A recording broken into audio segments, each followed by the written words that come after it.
Knowledge about Islam کے معزز ناظرین السلام علیکم۔ دیکھتی آنکھوں اور سنتے کانوں سے آپ سب کو دل کی گہرائیوں سے خوش آمدید کہتے ہیں۔ ناظرین، اللہ پاک اپنے خاص کرم سے آپ کی زندگی میں چین اور سکون کی ایسی بہار لائے جو کبھی ختم نہ ہو۔ اللہ پاک آپ کو عرض سما کی تمام آفتوں، بلاؤں، جنات اور شیاطین اور انسانوں کے شر سے محفوظ رکھے اور بے حساب خوشیاں عطا فرمائے، آمین یا رب العالمین۔ ناظرین، آج کی ہماری ویڈیو ایک لکڑہارے کی کہانی ہے جو جنگل سے روزانہ لکڑیاں کاٹتا۔ ایک دن اس کے ساتھ ایک عجیب واقعہ رونما ہوا، تو آئیے ویڈیو میں ملاحظہ کرتے ہیں۔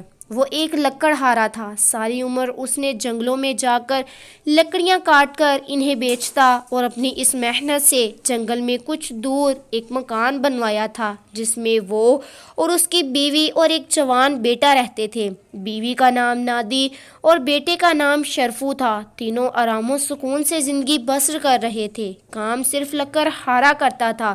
بیوی اور بیٹا کوئی ایسا کام نہیں کرتے تھے جس میں آمدنی میں اضافہ ہوتا۔ بیوی ہانڈی روٹی پکاتی اور بیٹا گھر میں ہی رہ کر چھوٹے موٹے کام کیا کرتا۔ لکڑہارا بوڑھا ہو گیا تھا۔ بڑھاپے کی وجہ سے اس میں پہلے جیسی ہمت نہ رہی۔ وہ آئے دن بیمار ہی رہتا تھا، مگر اسے ایسی کوئی پریشانی نہ تھی۔ سمجھتا تھا کہ میرا شرفو اب بچہ نہیں رہا، آسانی سے گھر کی ذمہ داریاں سنبھال سکتا ہے۔ شرفو کی ماں کا بھی یہی خیال تھا، اس لیے اسے بھی کسی قسم کی کوئی فکر نہیں تھی۔ ایک صبح لکڑہارا جاگا تو اس نے محسوس کیا کہ بڑا کمزور پایا خود کو۔ جنگل میں جا کر لکڑیاں کاٹنا اس کے لیے خاصا مشکل ہے۔ اس کا بیٹا صبح ناشتے سے فارغ ہو چکا تھا۔ اس بات پر حیران ہو رہا تھا کہ اس کا باپ معمول کے مطابق صبح سویرے گھر سے باہر نکلا کیوں نہیں، چارپائی پر کیوں لیٹا ہے۔ لکڑہارا سمجھ گیا کہ اس کا بیٹا کیا سوچ رہا ہے۔ اس نے شرفو کو اشارہ کیا اور اپنے پاس بلایا اور پیار سے بولا، شرفو بیٹا۔ جی ہاں ابا جی، دیکھو اب گھر کی ذمہ داری تمہیں سنبھالنی ہوگی۔ میں بوڑھا ہو گیا ہوں اور بیمار بھی ہوں، تو فرمائیے ابا جی۔ شرفو نے پوچھا، بیٹا جو کام میں نے ساری عمر کیا ہے اب وہ کام تمہیں کرنا پڑے گا، تم کرو۔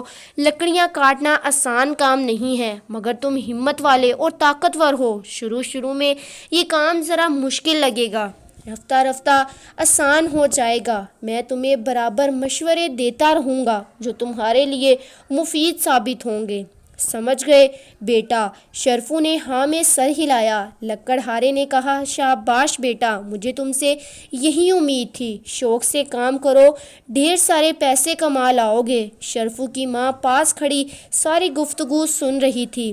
شرفو کے باپ نے اس کی طرف دیکھ کر کہا، نادی میرا کلہاڑا لے آؤ۔ نادی اندر سے کلہاڑا لے آئی۔ بیٹا یہ ہمارا ورثہ ہے، اس کی حفاظت کرتے رہنا، کیونکہ اسی کے ذریعے لکڑہارا درخت سے لکڑیاں کاٹتا ہے۔ یہ کہتے ہی لکڑہارا چارپائی سے اٹھ بیٹھا۔ اس نے کلہاڑا اٹھا کر شرفو کے کندھے پر رکھ دیا اور اسے بتانے لگا کہ اچھے درخت کہاں کہاں ہیں، کتنی لکڑیاں ہر روز کاٹنی ہوں گی اور انہیں کس طرح گڈھا بنا کر سر پر رکھ کر شہر میں وہاں لے جانا ہوگا جہاں لکڑیاں بیچی جاتی ہیں۔ لکڑہارے نے اسے جگہ کا نام بھی بتا دیا۔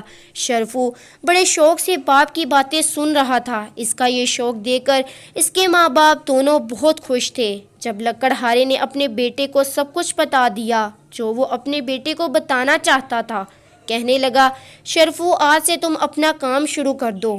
شرفو کی ماں نے اسے ڈھیروں دعائیں دیں اور شرفو کا سر اپنے کندھے سے لگایا اور شرفو اپنے گھر سے نکل گیا۔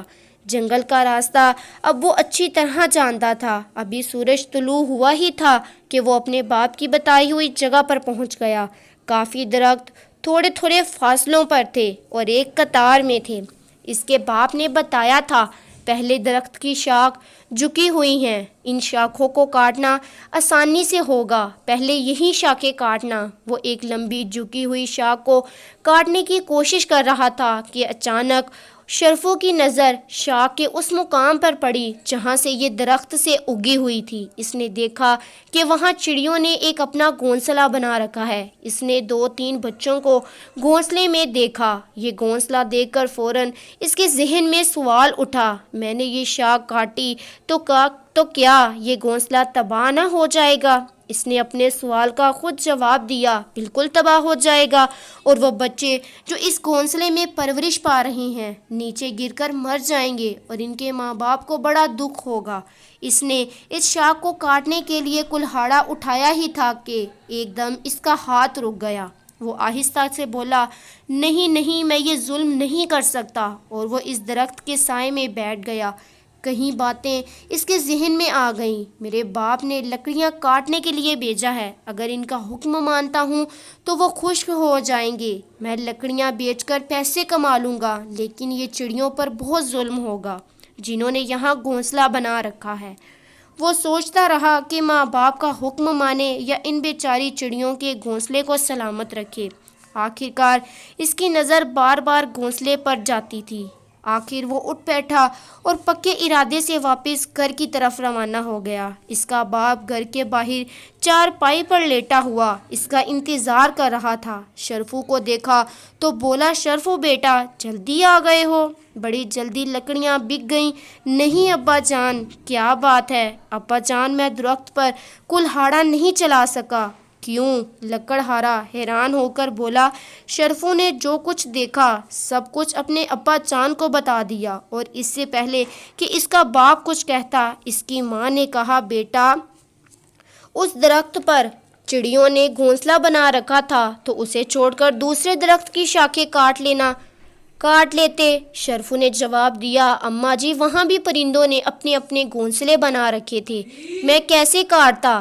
اسے لکڑہارا اپنے بیٹے کی بات سن کر بہت خفا ہو گیا اور غصے سے کہنے لگا، احمق لکڑہارا، یہ نہیں دیکھتا کہ درخت پر پرندوں کا گھونسلہ ہے یا نہیں؟ اسے لکڑیاں کاٹ کر بیچنی ہوتی ہیں۔ تم نے بڑی احمقانہ حرکت کی ہے۔ میں تمہیں سمجھتا تھا کہ تم اتنے پاگل ہوگے، میں سمجھا آخرکار یہ بچہ ہی ہے، اور کچھ نہ کہو۔ 2-3 دن ٹھہر جاؤ، اپنی ذمہ داری سنبھال لے گا۔ 2-3 دن بیت گئے۔ باپ نے اپنے بیٹے کو ایک اور مقام کا بتایا اور تاکید کی کہ خبردار، درخت کی شاخ کاٹے بغیر پہلے واپس نہ آنا۔ شرفو نے عہد کیا کہ وہ پہلے کی طرح اوپر نہیں دیکھے گا، اور باپ کے بتائے ہوئے مقام پر چلا گیا۔ اسے اپنا وعدہ یاد تھا، چنانچہ پہلے درخت کے پاس پہنچ کر اس نے اوپر نہ دیکھا۔ وہ نیچے دیکھتے ہوئے کلہاڑا مارنے لگا۔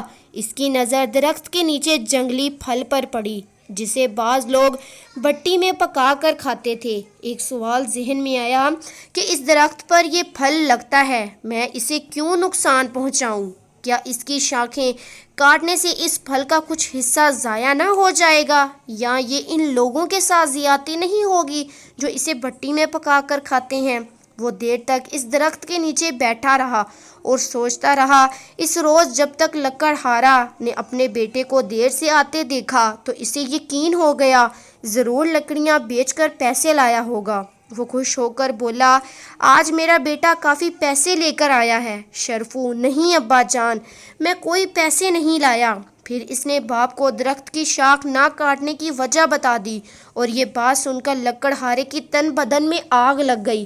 تو کچھ نہیں کر سکتا، تجھے لکڑیاں کاٹنے اور بیچنے کے لیے بھیجا تھا، درخت کا پھل دیکھنے کے لیے نہیں۔ میں کیا کرتا ابا جان؟ آپ جانتے نہیں، لوگ اس پھل کو پکا کر کھاتے ہیں۔ اور شرفو، تمہیں کیا، لوگ پکا کر کھاتے ہیں، تو نہیں کھاتا؟ ابا جان، وہ لوگ بھی تو ہمارے جیسے ہی ہیں نا۔ لکڑہارے کا غصہ بڑھتا جا رہا تھا کہ اس کی بیوی نے پھر اسے سمجھایا، بس آپ کچھ نہ کہو، مجھے امید ہے شرفو سیدھے راستے پر آ جائے گا۔ لکڑہارا بولا، اب کی بار تمہیں برداشت کر لیتا ہوں، لیکن آئندہ اگر اس نے ایسی بیہودہ حرکت کی تو میں اسے گھر سے نکال دوں گا۔ چند دن گزر گئے۔ لکڑہارے نے دوبارہ اپنے اوپر وہی عہد لیا اور پرانے درختوں کا پتہ بتا کر اپنے باپ سے جنگل میں چلا گیا۔ پرانے درختوں کا پتہ تھا، خبردار، باپ نے کہا کہ اب کوئی بہانہ مت بنانا، پیسے لے کر گھر آنا۔ شرفو جنگل میں گیا اور اس نے پرانے درخت دیکھے جو بہت بوڑھے ہو چکے تھے۔ انہیں دیکھ کر وہ سوچنے لگا، انہوں نے برسوں تک مسافروں کے لیے ٹھنڈے سائے مہیا کیے ہیں، تھکے ہوئے لوگ ان کے نیچے بیٹھ کر سکون حاصل کرتے رہے ہیں، انہیں کاٹنا، ان پر ظلم کرنا ہوگا۔ اور وہ واپس آنے لگا کہ رستے میں ایک نہر پڑتی تھی۔ اسے دیکھتے ہوئے اس نے کلہاڑا پانی میں پھینک دیا۔ نہ یہ کلہاڑا ہوگا اور نہ مجھے لکڑیاں کاٹنے کے لیے کہا جائے گا۔ شہر سے ایک بازار سے اس نے گزرتے ہوئے کئی دکانوں کو دیکھ کر سوچا کہ یہ اچھا کام ہے، میں ابھی ابا جان سے کہہ کر بازار میں ایک دکان کھولوں گا۔ اس روز وہ شام کے قریب اپنے گھر پہنچا۔ لکڑہارے کو پورا یقین تھا کہ اس کے بیٹا ضرور لکڑیاں بیچ کر پیسے لایا ہوگا، اور آج تم نے کام کر لیا۔ باپ کا یہ سوال سن کر شرفو بولا، ابا جی، درخت تو میں نے نہیں کاٹا، وہ ساری عمر بوڑھا درخت مسافروں کو ٹھنڈے سائے دیتا رہا ہے۔ میں نے سوچ لیا کہ اب میں دکان پر جا کر بیٹھوں گا۔ بیٹے کے منہ سے جیسے ہی یہ الفاظ نکلے، لکڑہارا اپنے غصے پر قابو نہ رکھ سکا اور اسے اسی وقت گھر سے نکال دیا۔ ماں نے دخل اندازی دینا چاہی تو لکڑہارے نے اسے بھی سنا دی۔ بس بس، اب تم ایک لفظ نہیں کہو گی۔ شرفو گھر سے نکل کر چلنے لگا۔ اس کا کوئی ٹھکانہ نہیں تھا جہاں وہ جا سکتا تھا۔ چلتا گیا یہاں تک کہ اس قدر تھک گیا کہ اس کے لیے ایک قدم اٹھانا دوبر ہو گیا۔ قریب ہی میں ایک بڑی شاندار حویلی تھی۔ وہ اس کے دروازے پر گر پڑا اور بے ہوش ہو گیا۔ ادھر لکڑہارا اور اس کی بیوی اپنے بیٹے کی جدائی میں تڑپ رہے تھے۔ لکڑہارا پوری طرح پچھتا رہا تھا کہ اس نے اپنے بیٹے کو گھر سے کیوں نکال دیا تھا۔ ایک دن دونوں بیٹے کی باتیں یاد کر کر رو رہے تھے کہ ان کے مکان کے آگے ایک چیز تھی۔ چیز رکی، اس میں سے ایک شخص اترا اور لکڑہارے کے دروازے پر دستخط دینے لگا۔ کیوں جناب، کیا بات ہے؟ لکڑہارے نے دروازہ کھول کر اس آدمی سے پوچھا، آپ اور آپ کی بیوی کو نادر خان نے بلایا ہے۔ نادر خان کون؟ لکڑہارے نے یہ نام پہلی بار سنا تھا۔ آپ نے نادر خان کا نام نہیں سنا؟ جی نہیں، وہ بڑے آدمی ہیں، سب ان کی بڑی عزت کرتے ہیں، مہربانی کر کے ہمارے ساتھ چلیے۔ لکڑہارا اور اس کی بیوی اس کے ساتھ چل دیے۔ وہ لوگ انہیں ایک خوبصورت اور شاندار حویلی میں لے آئے۔ وہ حویلی کو دیکھ کر حیران ہو رہے تھے۔ ایک طرف سے آواز آئی، ابا جان، امی جان۔ ارے شرفو! لکڑہارا اور اس کی بیوی اپنے بیٹے کو دیکھ کر حیران ہو گئے۔ شرفو نے اعلیٰ قسم کا لباس پہن رکھا تھا اور بہت خوش بھی لگ رہا تھا۔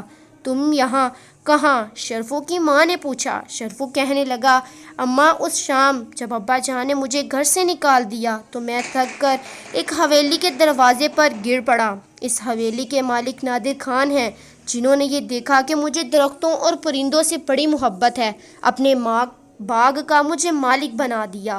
وہ میرے محسن ہیں۔ نادر خان قریب آ گئے اور کہنے لگے، واقعی شرفو کی ان باتوں نے مجھے بہت متاثر کیا۔ اسے درختوں کا بڑا شوق ہے، درختوں سے بڑی محبت کرتا ہے۔ میں نے اسے اپنے باغ کے درختوں کا مالک بنا دیا۔ وہ یہاں نئے نئے درخت لگائے گا اور ان کی حفاظت کرے گا۔ اس نے درختوں سے محبت کی ہے اور درختوں نے اس کی محبت کا یہ بدلہ دیا ہے۔ یہ شرفو کے اصرار پر اس کے ماں باپ بھی وہیں رہنے لگے اور خوشی خوشی زندگی بسر کرنے لگے۔ تو محترم عزیز دوستو، کیا خوب کہا ہے کسی نے، تو احسان کر عرش زمیں پر، اللہ احسان کرے گا عرش بری پر۔ عزیز دوستو، جو لوگ اس دنیا میں اللہ کی مخلوق کی حفاظت کرتے ہیں، ان کا خیال رکھتے ہیں، ان کو حقیر نہیں سمجھتے، اللہ کے ہاں ان کے لیے ان کا بڑا اجر ہے۔ اس لیے اللہ کی بنائی ہوئی کسی بھی چیز کو حقیر نہ سمجھیں اور ان کی حفاظت کیجیے۔ اللہ پاک آپ کی ہی بھی حفاظت فرمائے، آمین۔